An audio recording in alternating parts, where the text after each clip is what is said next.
Check this out. It's the biggest slug I've ever did see. That's my hand for comparison. It's pretty high up on the wall. It's gigantic. It's the span of my hand.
Just taking you through my outdoor outfit of the week. We're starting with my elastic-sided steel toe-cap red-back boots, and you can just make out there my really old Buchan grey corduroy trousers if I flip to the mirror. On my top I'm wearing my Sorbari half placket technical shirt, UPF rating 50, which helps keep me cool and protected from the sun. And this week I'm accessorising it with my bionic gardening gloves. There.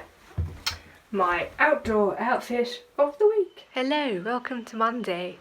I'm back in my potting shed and tool store, getting ready to mow the lawns around the house. Being a Monday, I call it Mowing Monday. Now you might have noticed a bit of a trend there with my alliterative chore day combination. I've got Mowing Monday and Weed Killer Wednesday. It's not so much to remind me what job I have to do that day, it's to remind me what day of the week it is. One of the things that I noticed since giving up a 9 to 5 Monday to Friday job is that the days of the week have come to mean very little to me. I basically work 7 days a week.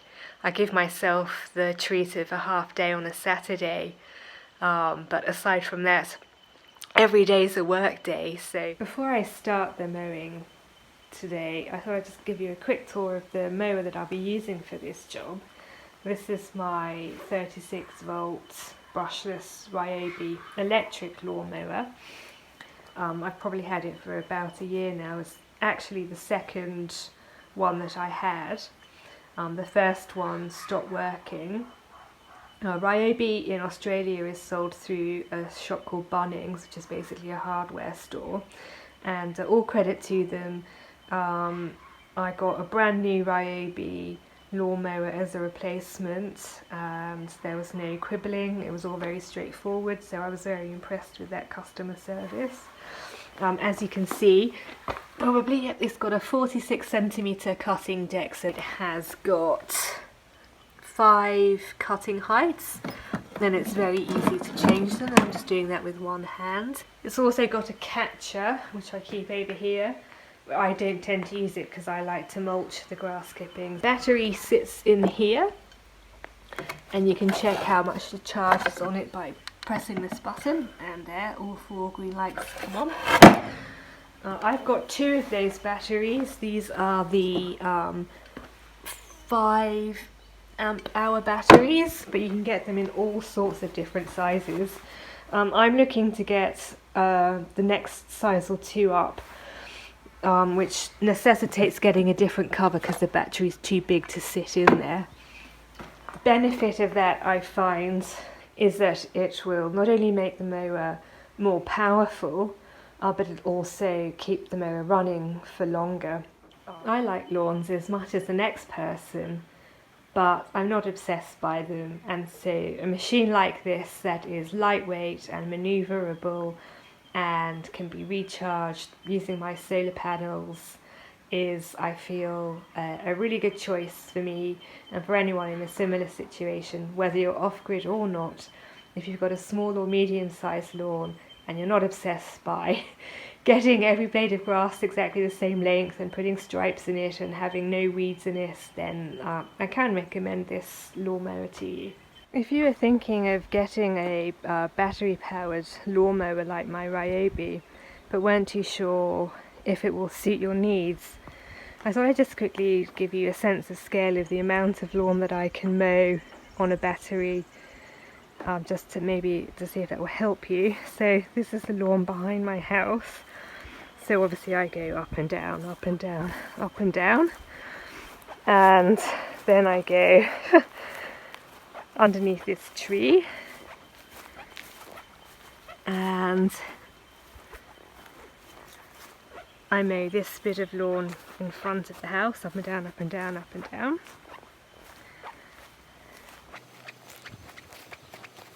My favourite path into this bit. I turn a corner and I have this bit to do, and then I go over the bridge. And I have this area to do, all up here.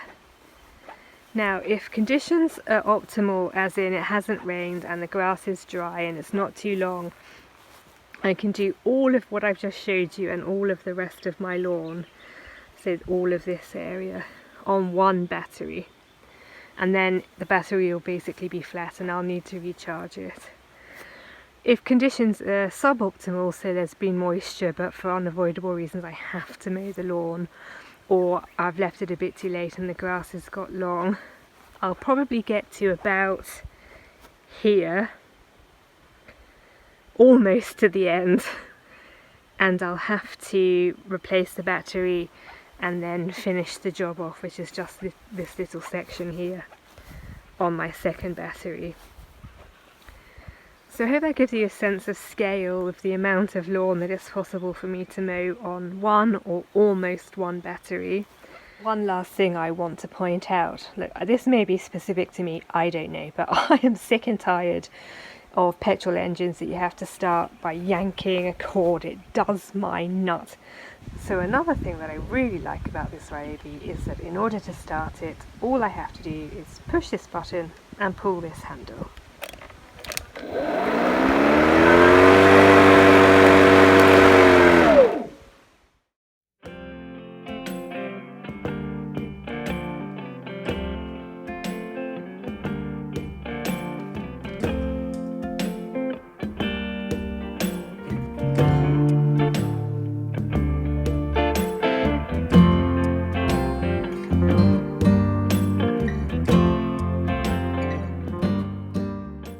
Just a quick word on charging. I've got two chargers, a normal charger and a super fast charger. The original mower came with a charger and I subsequently bought a super fast charger separately. If you have the option, totally get the super fast charger. The normal charger is really slow, really fast. Why would you go for something slow when you can get something fast? Hello, welcome to Tuesday. I had a bit of work on in a local town today, Buchan, and it's relatively famous for its caves, so I've come down to the Buchan Caves Reserve. I thought I'd bring you along. I'm not going to go on a caves tour today, although I've been on many. They're really good and I can highly recommend it if you ever happen to be in the area, but I don't want to spoil the surprise. So I thought I'd just maybe take you on a quick tour around the reserve today instead. Look at this one. I'm afraid I'm pretty hopeless at trees and I don't know what it is. How cool is that? Sort of puts me in mind of a she oak. Maybe that's what it is. I've just left the road and I'm heading down towards the river. I don't know if you can quite grasp the scale of these just absolutely majestic trees. They're absolutely gigantic. And you can just see the river there. I think that, and although I'm not too sure about the hydrology of the area, I think the creek that runs at the bottom of my garden ultimately feeds into this river, which I think is just called the Buchan River. We can go and take a closer look. Back in the UK, I lived not very far away from the Tweed, which partly stands as the border between England and Scotland. And this sort of puts me in mind of the Tweed. It's about half or 1/3 the width. What a lovely spot to come on a hot summer's day, have a picnic, maybe jump in the river. It looks really deep there. You can maybe sort of see the sandy riverbed here, but then it sort of plunges. That looks very inviting. We're in for some hot weather. Maybe I'll head back here. Now there's a sign I don't think you're likely to see in any other country. I'm not sure if you'll be able to hear me, but this is one of the older features of the reserve. It's an outdoor swimming pool. Don't quote me on this, I might be wrong, but I think this is being fed by basically an underground stream.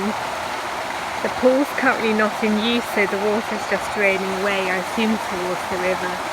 So the pool's not filling and you can't swim in it at the moment. But I gather one of the features of this pool, hearing from people that have, is that it's remarkably cold. Australia's kind of famous for its flies, but I have to say the thing that struck me most since living here is actually the ants. Tiny, tiny ants, ants as big as my thumb. Ants, ants, ants.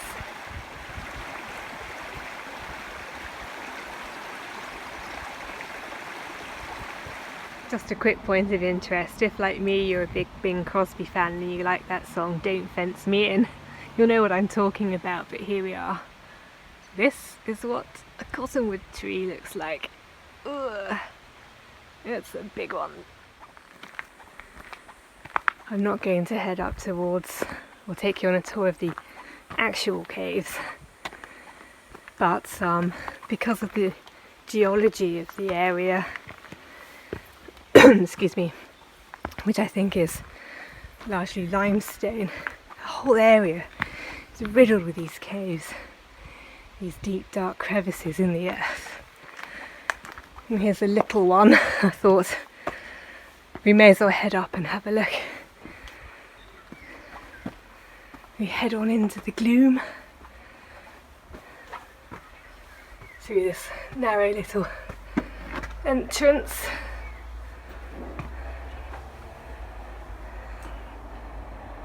Yeah. Inside the bells, sort of Mother Earth.